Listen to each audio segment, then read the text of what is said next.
Hello and welcome to True Crime Sleep Stories, where you can settle in with a good true crime tale while drifting off into a safe, sleepy slumber. Maybe you want to sip on a hot cup of tea, grab a warm fleece blanket, or cozy up by the fire. Whatever you decide to do, just make sure you're comfortable and ready for relaxation.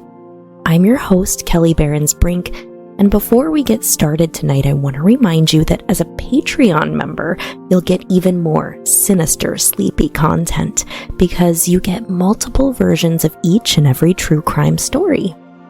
Patrons will have access to an ad-free version so you can really relax without the distraction of advertisements, as well as a version with or without music. Some people enjoy the music and some people prefer it without, but patrons can have it all. You'll also have a video version, so there's a lot of value there in your membership, and you're supporting the show. You can go to patreon.com/truecrimesleepstories to sign up now. And now it's time to get comfy because I'm going to tell you a bedtime story.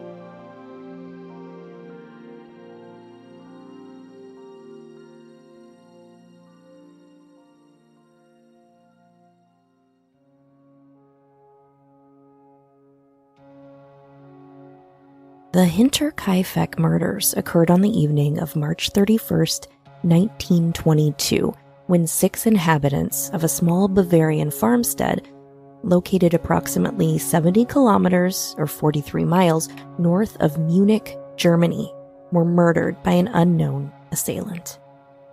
The 6 victims were Andreas Gruber, age 63, Cecilia Gruber, age 72, their widowed daughter, Victoria Gabriel, age 35, Victoria's children, Cecilia, aged 7, and Joseph, age 2, and the newest maid, Maria Baumgartner, age 44. They were all found struck dead. The perpetrator or perpetrators lived with the 6 corpses of their victims for 3 days. The murders are considered to be one of the most gruesome and puzzling unsolved crimes in German history. 4 of the dead bodies were stacked up in the barn, the victims having been lured there one by one. Prior to the incident, the family and their previous maid reported hearing strange sounds coming from the attic, which led that maid to be so scared of the house that she quit her job and left. The case remains unsolved to this day. Strange things began to occur in and around Hinterkaifeck sometime shortly before the attack. 6 months prior to the attack, the family maid had quit. It had been widely claimed that her reason for leaving was that she heard strange sounds in the attic and believed that the house was haunted. Andreas Gruber found a strange newspaper from Munich on the property in March of 1922. He couldn't remember buying it and initially believed that the postman had lost the newspaper. That was not the case, however, as no one in the vicinity subscribed to that paper. Just days before the murders, Gruber told neighbors he discovered tracks in the fresh snow that led from the forest to a broken door in the farm's machine room. The tracks led in, but there were no tracks leading out. Was someone hiding and waiting for them? Later during the night, they heard footsteps in the attic, but Gruber found no one when he searched the building. Although he told several people about these alleged observations, he refused to accept help, and the details went unreported to the police.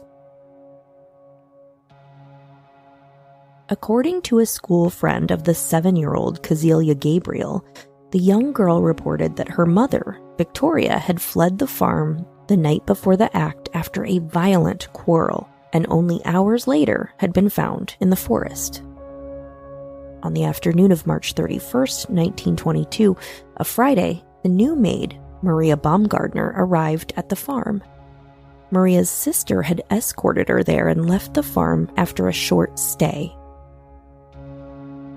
she most likely was the last person to see the family alive. It appears that in the late evening, Victoria Gabriel, her 7-year-old daughter Cecilia, and her parents Andreas and Cecilia were lured to the family barn through the stable, where they were murdered one at a time. The perpetrator or perpetrators used a mattock, which is a tool similar to a pickaxe used for digging and chopping, belonging to the family farm, and killed the family with blows to the head. The perpetrator then moved into the living quarters where, with the same murder weapon, he killed baby Joseph sleeping in his bassinet and the family's maid in her bedchamber. 4 days passed between the murders and the discovery of the bodies. On April 1st, coffee sellers Hans Scharovsky and Edward Scharovsky arrived in Hinterkaifeck to take an order. When no one responded to the knocks on the door and the window, they walked around the yard, but they found no one. They only noticed that the gate to the machine house was open before they decided to leave. Cecilia Gabriel was absent without excuse for the next few days of school, and the family failed to show up for Sunday worship, which was not like them. Assembler Albert Hoffner went to Hinterkaifeck on April 4th to repair the engine of the food chopper there. He stated that he had not seen any of the family and had heard nothing but the sounds of farm animals and the dog inside the barn. Around 3:30 p.m., Lawrence Schlittenbauer sent his son Johann, 16, and stepson Joseph, 9, to Hinterkaifeck to see if they could make contact with the family. When they reported that they had not seen anyone, Schlittenbauer headed to the farm the same day with Michael Pohl and Jacob Siegel. Entering the barn, they found the bodies of Andreas Gruber and his wife Cecilia Gruber, his daughter Victoria Gabriel, and his granddaughter Cecilia murdered in the barn. Shortly after that, they found the chambermaid Maria Baumgardner and the youngest family member, Victoria's son Joseph, murdered in the home. Initial investigations began, but they were hampered by the number of people who had interacted with the crime scene, moved bodies and items around, and even cooked and eaten meals in the kitchen. The day after the discovery of the bodies, a court physician performed the autopsies in the barn. It was established that a mattock was most likely the murder weapon, though the weapon itself was not found at the scene. Evidence showed that the younger girl, Cecilia, had been alive for several hours after the assault. She had torn her hair out in tufts while lying in the straw. The skulls of the victims were removed and sent to Munich, where they were further examined. The police first suspected the motive to be robbery, and they interrogated traveling craftsmen, vagrants, and several inhabitants from the surrounding villages. But when a large amount of money was found still in the house, they abandoned that theory. It was clear that the perpetrator had remained at the farm for several days after the murder. Someone had fed the cattle, eaten the entire supply of bread from the kitchen, and had recently cut meat from the pantry. With no clear motive to be gleaned from the crime scene, the police began to formulate a list of suspects. Despite repeated arrests, no murderer has ever been found, and the files were closed in 1955. Nevertheless, the last interrogations took place in 1986, before criminal Hauptkommissar Konrad Mueller retired.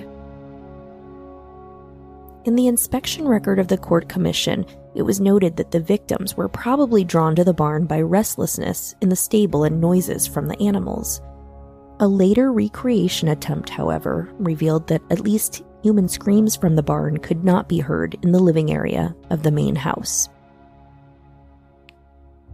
On the night after the crime, 3 days before the bodies were discovered, the artisan Michael Plokel happened to pass by Hinterkaifeck. Plokel observed that the oven had been heated by someone in the house. that person had approached him with a lantern and blinded him, whereupon he hastily continued on his way. Plokel also noticed that the smoke from the fireplace had a disgusting smell. This instance was not investigated, and there were no investigations conducted to determine what had been burned that night in the oven. On April 1st at 3 a.m., the farmer and butcher Simon Ryblander, on the way home near Brunnen, saw two unknown figures at the edge of the forest. When the strangers saw him, they turned around so that their faces could not be seen.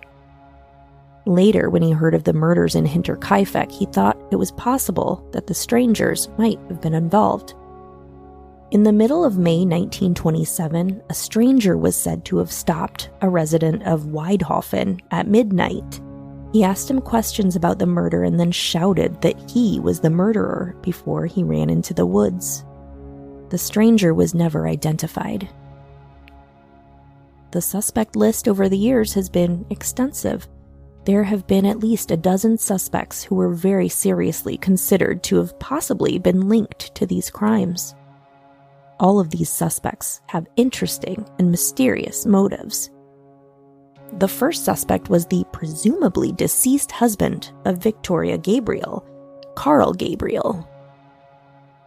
He had reportedly been killed in Arras, France by a shell attack in December 1914 during the First World War. However, his body had never been recovered. After the murders, people began to speculate on whether he had indeed died in the war. Victoria Gabriel had given birth to Joseph in her husband's absence. 2-year-old Joseph was rumored to be the son of Victoria and her father, Andreas, who had an incestuous relationship that was documented in court and known in the village. He was raping his daughter, and the town convicted both of them of incest. After the end of the Second World War, war captives from the Schrobenhausen region, who were released prematurely from Soviet captivity, claimed that they had been sent home by a German-speaking Soviet officer who claimed to be the murderer of Hinterkaifeck. Some of these men later revised their statements, however, which diminishes their credibility. Many theorized that this Soviet might have been Karl Gabriel, because those who claimed to have seen the man after his reported death testified that Gabriel had wanted to go to Russia. This has never been proven. The next unusual suspect was a man named Lorenz Schlittenbauer.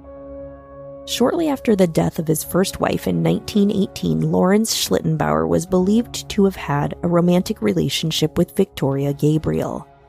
He too was thought to have possibly been the father of baby Joseph. Schlittenbauer came under suspicion by locals early in the investigation because of his several suspicious actions immediately after the discovery of the bodies. When Schlittenbauer and his friends arrived to investigate, they had to break a gate to enter the barn because all of the doors were locked. However, immediately after finding the 4 bodies in the barn, Schlittenbauer apparently unlocked the front door with a key and suspiciously entered the house alone.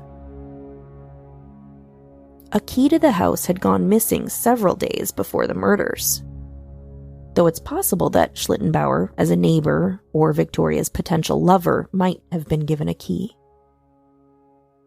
When asked by his companions why he had gone into the house alone when it was unclear if the murderer might still be there, Schlittenbauer allegedly stated that he went to look for his son, Joseph. Regardless of the rumor, it's known that Schlittenbauer had disturbed the bodies at the scene, thus potentially compromising the investigation. For many years, local suspicion remained on Schlittenbauer because of his strange comments, which are seen as indicating knowledge of details that only the killer could recall. According to his information in the files for the case, local teacher Hans Blogger discovered Schlittenbauer visiting the remains of the demolished Hinterkaifeck in 1925. Upon being asked why he was there, Schlittenbauer stated that the perpetrator's attempt to bury the family's remains in the barn had been hindered by the frozen ground. This was seen as evidence that Schlittenbauer had intimate knowledge of the conditions of the ground at the time of the murders, although being a neighbor and familiar with the local land, he may have been making an educated guess.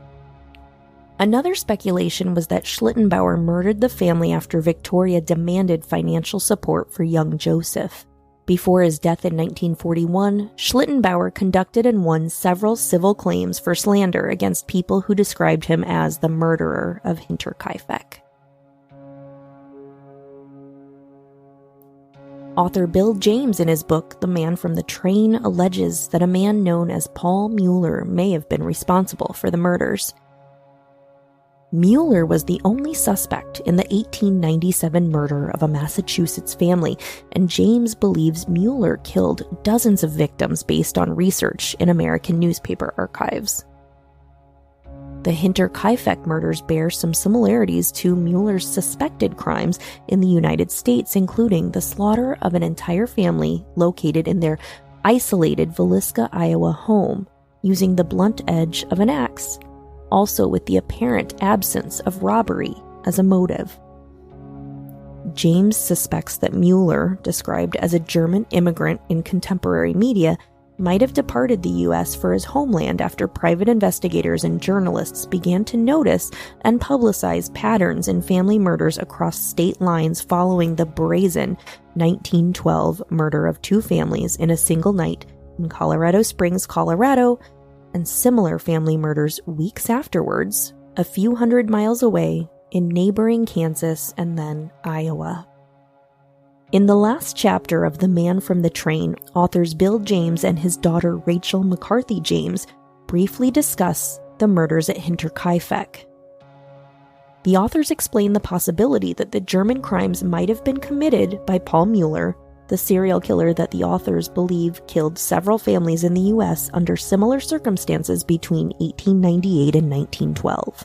The murders attributed to Mueller, including the Villisca axe murder, were apparently random nighttime home invasions in or near small railroad towns that left entire families bludgeoned to death with the blunt end of an axe, and were probably motivated by a sadistic and necrophilic attraction to prepubescent girls. The authors rate the chances of Mueller as the Hinterkaifeck killer as more or less a toss-up, but they conclude that there's no real reason to believe that it's not him. But these are just a few of the suspects. There are many more, and although the Hinterkaifeck murders have never been solved, the legacy lives on in literature and on film in the form of books, articles, case studies, documentaries, and podcasts. I'm Kelly Behrens-Brink, and this has been tonight's True Crime Sleep Story. Lock your doors, sweet dreams, sleep tight, and don't let the monsters bite. Good night.